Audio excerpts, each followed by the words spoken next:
жанагындай тиги удобрение менен багылган кандай химиялык заттар менен багылгандарды биз алардан качып калдык.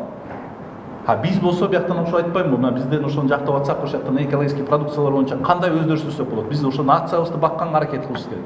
Ошол себептен мына урматтуу мугалимдер, мен ушул сурап атканым себебим, силер жана жасап аткан кайсы жерди жактап атасыздар, кандай кылып атасыздар, ошонун баарын биз элге жеткизип, ошол жакта мына болушунча кружоктун баарын ачышыбыз керек. Ошол жерден Токтогулдун районунда кантип ошол жактан бир 100 миңдей бала чыкпасын. Именно ошо неме менен, бал менен кызыккандар.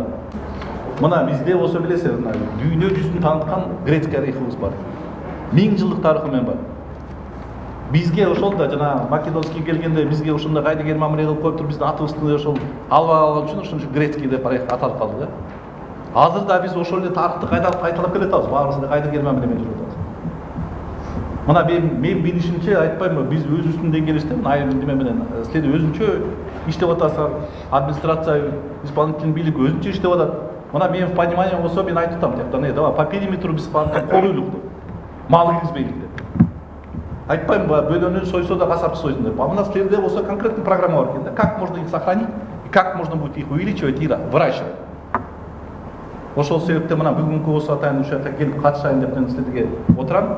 Ошол жактан жана берген презентацияңардын баардыгын жакшылап, аны осы эптеп өткөзүүбү, мен деле өтүп атып эптеп доорго кол коюштан эмес, именно силер ошол жактан берип аткан презентацияңардын баарын ошо элге жеткизгендей кылалы. Ошол силердин бияктан жактап, ошол жана защита кылып аткан, жана докторский защита кылып атасыздар, кандидатский защита кылып атасыздар, ошонун баарын элге иштеп кетсе, мен ойлойм, силер да сүйүнөт болушуңар керек.